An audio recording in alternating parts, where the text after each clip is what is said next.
तुमची police wife Preeti. तर आज आहे पुत्रदा एकादशी आणि मला तर डेलीचा उपवास आहे पूर्ण मंथचा.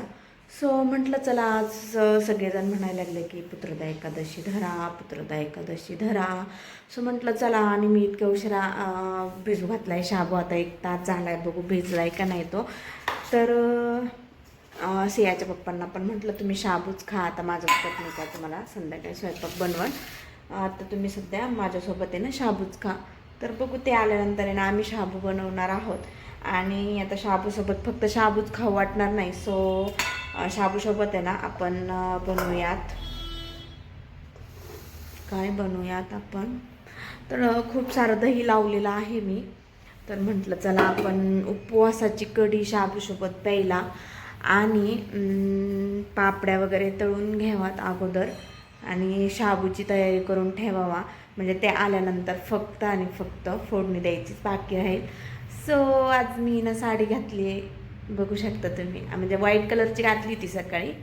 सो म्हटलं चला आता आज ना दिवसभरासाठी साडी घाला, कारण सियाच्या पप्पांना साडी खूप आवडते. त्यामुळे म्हटलं चला आज दिवसभर ठेवा. व्हाईट कलरची साडी दिवसभर ठेवणं पॉसिबल नाही आहे, कारण सीऊ आहे, लहान बाळ असल्यामुळे खूप सारी खराब होती साडी. सो म्हणून मी ठेवलं नाही. आता मी त्यानंतर दुसरी वेअर केले, पण ब्लाऊज आहे ना व्हाईट कलरच्या साडीवरचं मी तुम्हाला दाखवते.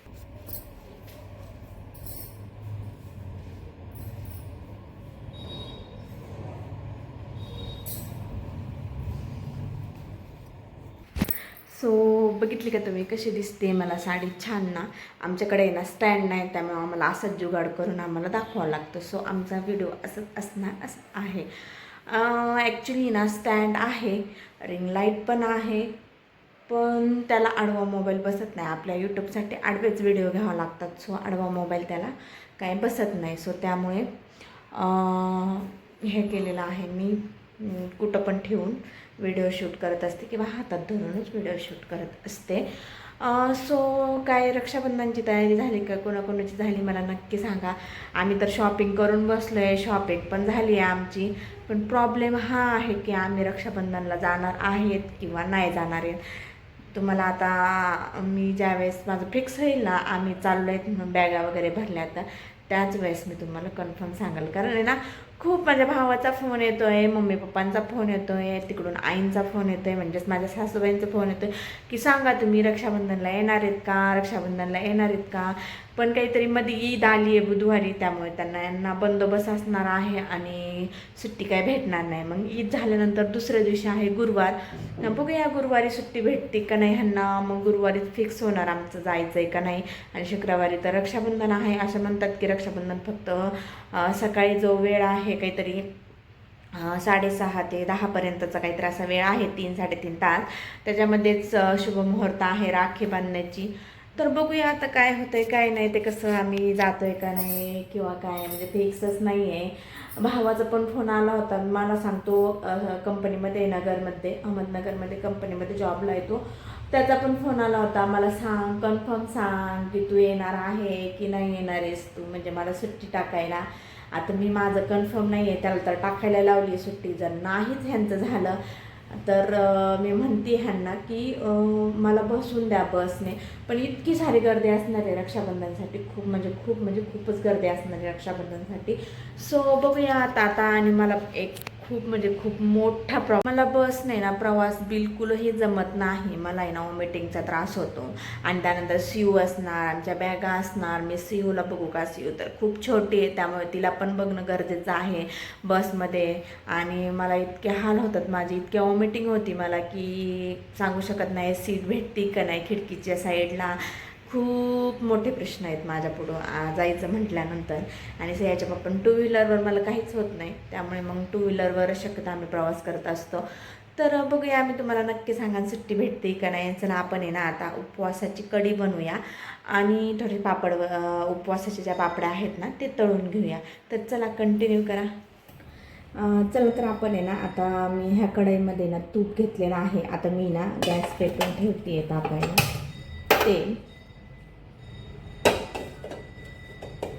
कढईला इग्नोर करा. कढई किती घासली काही केली तरी पण निघत नाही आहे, कारण ना काय झालं काय मी ती अशी थोडीशी पातळ पातळ कढई आहे आणि ना मी काय केलं आहे प्रॉपर आहे ना सगळी ना तेलकट टाळण्यासाठीच तिला आहे ना सेपरेट करून ठेवलं.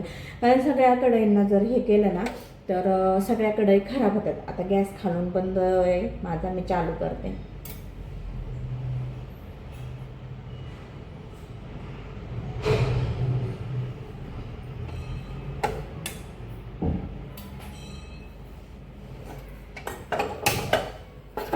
आत्ता चालू झाला आहे आणि ना सगळ्या कढई खराब होतात आणि मग त्या असं वाटतं की परत नको यूज करायला.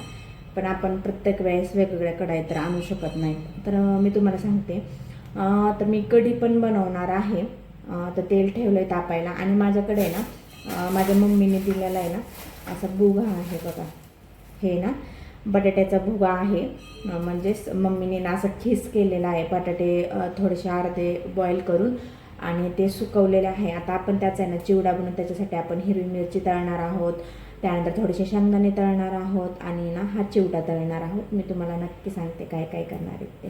तर फर्स्टली आपण आहे ना जे हे चकल्या आहेत ना त्या चकल्या तळून घेऊया आणि थोडेसे चिप्स आहेत तर ते तळून घेऊया आणि त्यानंतर चिवडा तयार करूया. तर चला मग. आता इथे आहे ना मी चिप्स आणि चकल्या तळल्यात. इथे मी ना हे तुम्हाला दाखवलं होतं खिस्याचा चिवडा तयार करून ठेवला आहे.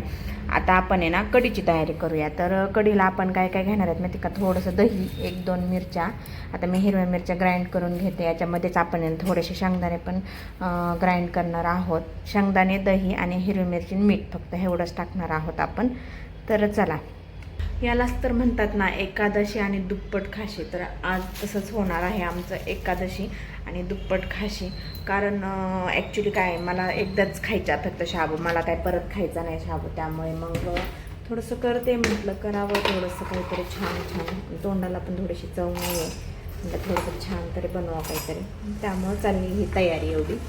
तर चला मी आता आहे ना हे ग्राइंड करून घेते. शेंगदाणे आणि हिरवी मिरची ग्राइंड करते आणि त्यानंतर आपण वरून दही टाकणार आहे. तर आता आपल्याला ग्राइंड करून झालेलं आहे. याच्यामध्ये दही, शेंगदाणे आणि हिरवी मिरची ग्राइंड करून झालेली. मी मीठ पण टाकून घेतलं आहे. आता हे जे थोडंसं तूप आहे ना इथे ते आता कडकडीत गरम झालं आहे. आता याच्यामध्ये हे टाकून घ्यायचं. अशी कढी ना आपली आता झालेली आहे तयार. आता आपण आहे ना शाबूची तयारी करूया. आता आहे ना आपली शाबूची पण तयारी झालेली आहे. शाबू पण छान असा भिजलेला आहे. इथे मी ना हिरवी मिरची आणि शेंगदाण्याचा कुट्टा बारीक करून ठेवलेला आहे आणि त्यानंतर आहे ना इथे थोडंसं मी बटाटा पण कट करून ठेवलेला आहे. एका साईडला हे गळतं आहे थोडं, त्यामुळे इथे बेसिनच्या शेजारी ठेवलं आहे. हे बघा आपली ना कढी पण एकदम अशी छान झाली आहे बघा, तुम्ही बघू शकता. अशी ना प्यायला खूप छान लागते ह्याच्यासोबत, शाबूसोबत. आणि आता आहे ना मी इकडे काय करते, थोडेसे आता बटाटे तळून घेते, म्हणजे ना ते आल्यानंतर गरमागरम हालायला लगेच सुट्टी होऊन इझी होऊन जाईल. त्यासाठी मी आधी तयारी करून ठेवते.